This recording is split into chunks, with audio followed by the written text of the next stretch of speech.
Eluru police station ASI Venkateswararao, writer Ramana ACB అధికారులకు చిక్కారు. Excise కేసులో రామ్ కుమార్ అనే వ్యక్తి దగ్గర 41 నోటీసు విషయంలో 8,000 లంచం డిమాండ్ చేశారు. దీంతో బాధితుడు రామ్ కుమార్ ఏఎస్ఐ, రైటర్లపై ఏసీబీకి ఫిర్యాదు చేశాడు. ఇక రంగంలోకి దిగిన ఏసీబీ పక్క ప్లాన్ వేసి ఏఎస్ఐ వెంకటేశ్వరరావు, రైటర్ రమణను రెడ్ హ్యాండెడ్గా పట్టుకున్నారు. వారిని అదుపులోకి తీసుకుని దర్యాప్తు చేస్తున్నారు.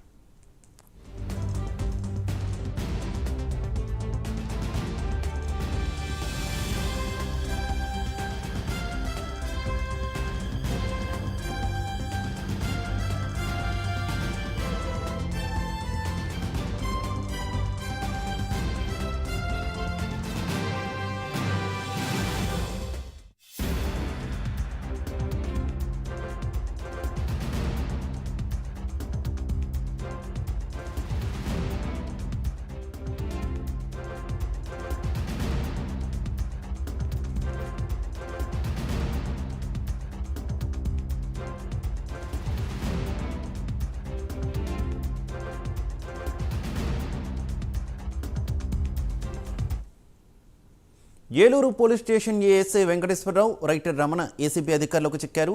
ఎక్సైజ్ కేసులో రామ్ కుమార్ అనే వ్యక్తి దగ్గర 41 నోటీస్ విషయంలో 8,000 లంచం డిమాండ్ చేశారు. దీంతో బాధితుడు రామ్ కుమార్ ఏఎస్ఐ, రైటర్లపై ఏసీబీకి ఫిర్యాదు చేశారు.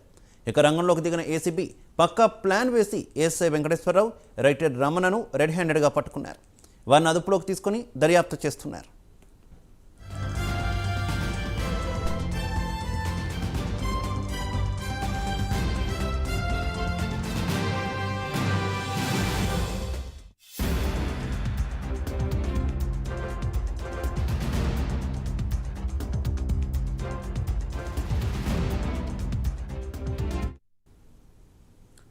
రైట్కి ఇదే విషయానికి సంబంధించి మరింత సమాచారం మా కరెస్పాండెంట్ రాంబాబు ఫోన్ లైన్ ద్వారా అందిస్తారు.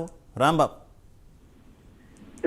నిన్న రాత్రి 9:30, 10 గంటల సమయంలో ఏలూరు రూరల్ పోలీస్ స్టేషన్ సమీపంలోని ఎంఆర్ఓ ఆఫీస్ బయట ఏసీపీ అధికారులు రెడ్ హ్యాండెడ్గా రూరల్ ఏఎస్ఐ, అదే రకంగా రైటర్ ఇద్దరిని కూడా రెడ్ హ్యాండ్గా పట్టుకోవడం జరిగింది. ఏఎస్ఐ వెంకటేశ్వరరావు, అదే రకంగా రైటర్ రమణ, వీరిద్దరు కూడా ఒక పత్తికోళ్ళ లంక గ్రామానికి చెందిన రామ్ కుమార్ అనే వ్యక్తి వద్ద నుంచి 8,000 లంచం తీసుకుంటానికి రెడ్ హ్యాండెడ్ గా పడుతున్నారు.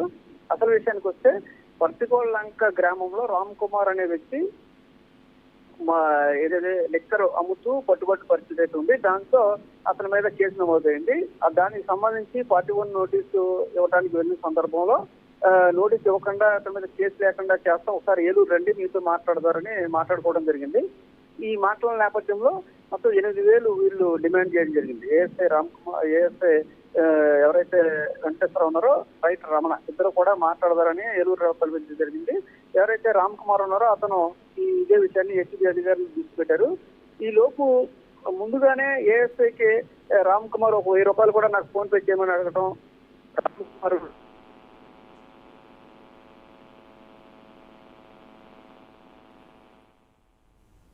Right, okay, thank you.